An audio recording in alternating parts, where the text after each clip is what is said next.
కవిత గారు పార్టీ పెట్టిన TRS party ప్రతి ఒక్కరు కూడా తెలిసిందే. మరి దానికి సంబంధించి మహిళా కాంగ్రెస్ రాష్ట్ర అధ్యక్షురాలు ఎర్రబెల్లి స్వర్ణ గారు చెప్తా ఉన్నారు ఏంటంటే వాటాల్లో తేడాతోనే కవిత బయటకు వచ్చిందని చెప్పి చెప్తా ఉన్నారు. మరి ఎర్రబెల్లి స్వర్ణ గారు కూడా దగ్గరుండి చూసిన వాళ్ళే, బీఆర్ఎస్ లో ఉన్న నాయకులు కానివ్వండి వాళ్ళ కుటుంబ సభ్యులందరినీ దగ్గరుండి చూసిన వాళ్ళే కాబట్టి ఇంత ధైర్యంగా చెప్తున్నారంటే మేబీ అది కూడా నిజమని అనుకోవాలి. మరి 10 ఏళ్లలో కేసీఆర్ కేటీఆర్ పాపాలను ఎందుకు ప్రశ్నించలేదు, రాజకీయ ఉనికి కోసమే తెలంగాణ రాష్ట్ర సేన పెట్టిండ్రు అని చెప్పి చెప్తా ఉన్నారు మహిళా కాంగ్రెస్ రాష్ట్ర అధ్యక్షురాలు ఎర్రబెల్లి స్వర్ణ గారు. ప్రతి ఒక్కరు కూడా ఇదే చెప్తా ఉన్నారు. ఇప్పుడు ఏంది 10 ఏళ్ల కాలంలో కేసీఆర్ కేటీఆర్ పాపాలను ఎందుకు ప్రశ్నించలేదు. ఇంకొకటి కూడా చెప్తా ఉన్నారు ఏంటంటే ఇదే కవిత గారు, దేవనపల్లి కవిత గారు నిజంగా మీరు పార్టీ పెట్టాలి అని అనుకుంటే బీఆర్ఎస్ పార్టీ అధికారంలో ఉన్నప్పుడు మీరు అప్పుడే బయటికి వచ్చి పార్టీ పెడితే జనాలు నమ్మేటోరు, మిమ్మల్ని పక్కా నమ్మేటోళ్ళు. అరే నిజంగానే బీఆర్ఎస్ పార్టీలో ఇన్ని అరాచకాలు జరుగుతున్నాయేమో, వాళ్ళందరూ కూడా ఇట్లా తప్పులు చేస్తున్నారేమో, అందుకే కవిత గారు బీఆర్ఎస్కి వెళ్ళి బయటికి వచ్చి పార్టీ పెట్టి నువ్వు అధికారంలో ఉన్నప్పుడే ఇప్పుడు మీరు బయటికి వచ్చి పార్టీ పెడితే ఎవరు కూడా నమ్మరండి. ఇవన్నీ కూడా మీ ప్రయోజనాల కోసమే అని చెప్పి మాట్లాడతారు ఎవరైనా కూడా. మరి వాటాలోనే తేడాలు వచ్చిందని చెప్పి కూడా ఫస్ట్ నుంచి అందరు చెప్తా ఉన్నారు. దోపిడి సొమ్ము వాటా పంపకాల్లో తేడా రావడంతోనే కవిత బయటకు వచ్చిందని తెలంగాణ రాష్ట్ర సేన స్థాపించిందని మహిళా కాంగ్రెస్ రాష్ట్ర అధ్యక్షురాలు ఎర్రబెల్లి స్వర్ణ గారు ఆరోపించారు. ఆదివారం మీడియాకు విడుదల చేసిన ప్రకటనలో ఆమె కవితను విమర్శించారు. కల్వకుంట్ల కుటుంబం తెలంగాణను దోచుకున్నారని ఆరోపించారు. పంపకాల్లో కవితకు దక్కాల్సిన సొమ్ము దక్కకపోవడంతోనే రాజకీయ పార్టీ స్థాపించారన్నారు. 10 ఏళ్ల కిందట తన తండ్రి కేసీఆర్, సోదరుడు కేటీఆర్ పాపాలను ఆమె ఎందుకు బయట పెట్టలేదని ప్రశ్నించారు.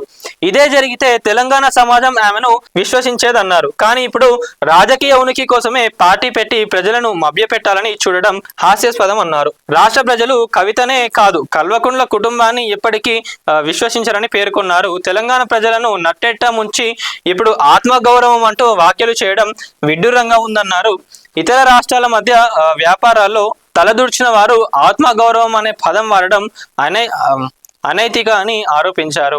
చేసిన తప్పుల నుంచి తప్పించుకునేందుకు ప్రజలు మభ్యపెడితే కుదిరేది పని కాదన్నారు. ఒకనాడు ముఖ్యమంత్రి రేవంత్ రెడ్డిపై ప్రశంసలు కురిపించిన కవిత ఇప్పుడు రాక్షస పాలన అనడం ద్వంద్వ వైఖరికి నిదర్శనం అన్నారు. 10 ఏళ్ల కేసీఆర్ పాలనలో మహిళలపై అన్యాయాలు జరిగితే కవిత నోరు మెదపలేదన్నారు.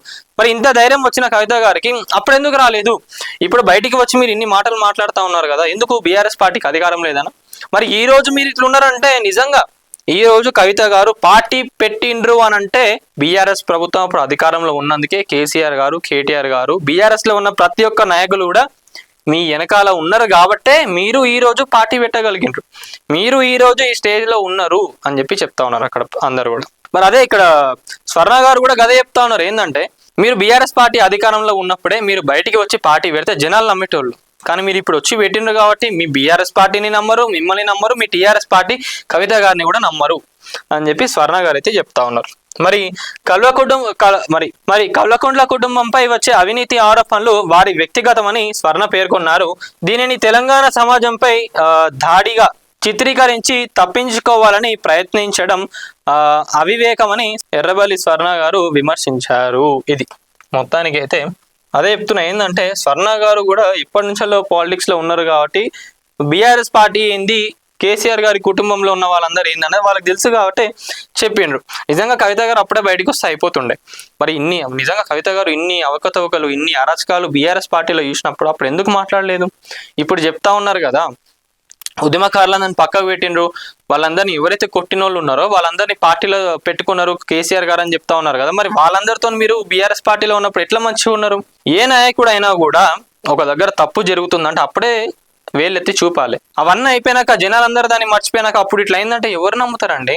ఇప్పుడు లేదు, బీఆర్ఎస్ పార్టీ అధికారంలో లేదు, కాంగ్రెస్ ప్రభుత్వం ఉన్నది అధికారంలో. మీరు బీఆర్ఎస్ పైన ఫైట్ చేస్తా అంటే జనాలు ఎవ్వరు కూడా నమ్మరు. ఇదంతా కూడా ఏదో మీ రాజకీయాల కోసం అని చెప్పి అనుకుంటారు. అదే చెప్తా ఉన్నారు ఇక్కడ ప్రతి ఒక్కరు కూడా. మరి కవిత గారు పెట్టిన టీఆర్ఎస్ పార్టీ గురించి జనాలు మీరేమనుకుంటున్నారు ఏందనేది ప్రతి ఒక్కరు కూడా కామెంట్లో పెట్టండి. తెలంగాణ రాష్ట్ర రాజకీయాలలో కవిత గారు టీఆర్ఎస్ పార్టీ పెట్టినారు కదా, దానివల్ల పొలిటికల్గా ఏమైనా చేంజ్ రాబోతుందా? మరి కాంగ్రెస్ లో ఉన్న నాయకులు కానివ్వండి, బీఆర్ఎస్ లో ఉన్న నాయకులు, బీజేపీలో ఉన్న నాయకులు అందరూ కూడా ఏమన్నా టీఆర్ఎస్ పార్టీలో జాయిన్ అయ్యి టీఆర్ఎస్ పార్టీ ఏమైనా అధికారంలోకి వస్తుందా అనేది, నిజంగా జరుగుతుందా లేదా అనేది ప్రతి ఒక్కరు కూడా కామెంట్లో పెట్టండి. వీడియో చూస్తున్న వాళ్ళు ఎవరైతే ఉన్నారో ప్రతి ఒక్కరు వీడియో లైక్ చేయండి, షేర్ చేయండి, కామెంట్ చేయండి. అలాగే మన నేటిదాత్రి 9 ఛానల్ని సబ్స్క్రైబ్ చేసుకోండి. Thank you.